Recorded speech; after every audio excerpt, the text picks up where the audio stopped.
She was quite an interesting woman, and I think that comes across in the portrait.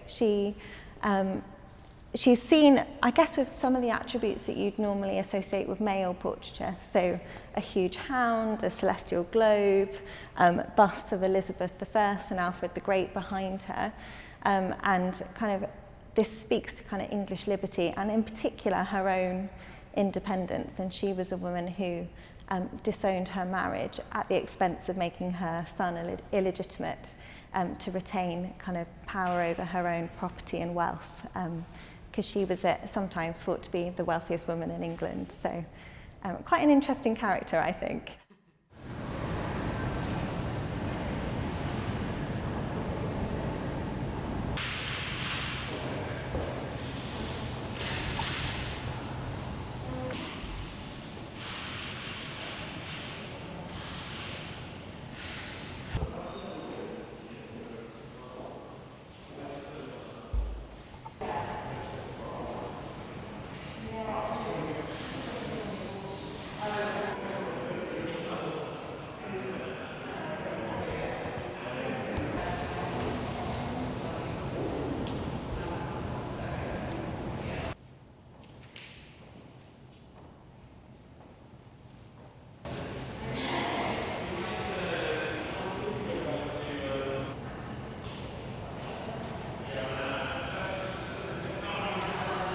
One of the kind of most exciting pairings for me is Jean-Simeon Chardin's white tablecloth with Hogarth's marriage a la mode, and the kind of parallels in the way that they were working, and particularly in the kind of rendering of still life details, is something that scholars have commented on for quite a long time.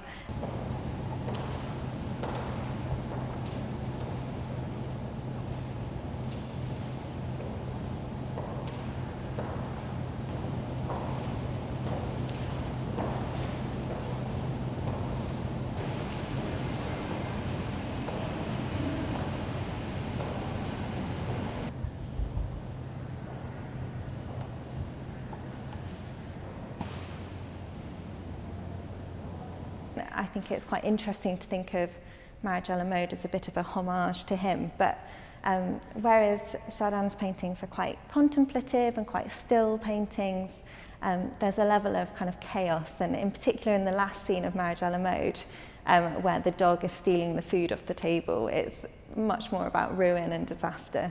So quite a different tone, I think.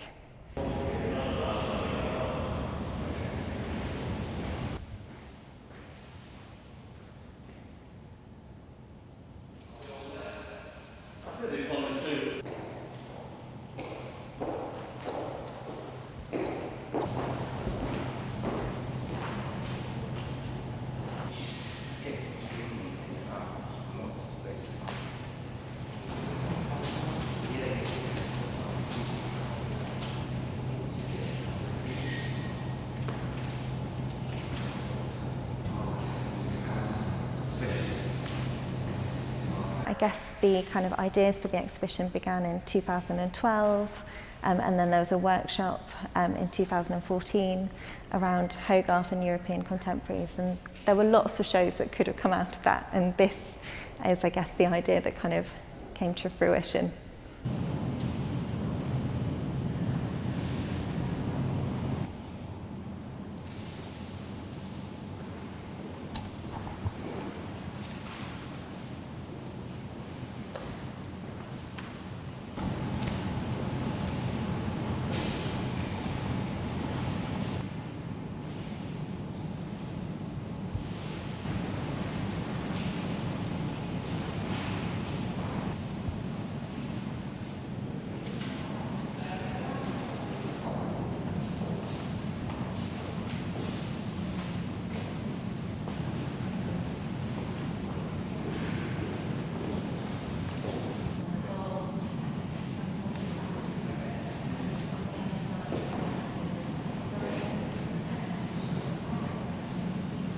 So when you're connecting and comparing the cities of, say, London with Paris and Venice, of course there's going to be a lot of similarities in the art that's created naturally, so it's very hard to say how can you draw a direct comparison. Some of the comparisons are a little bit tangential, fair enough, but it's excuse to bring out some great paintings, to showcase artists we in Britain may not have heard about, sort of French painters and German.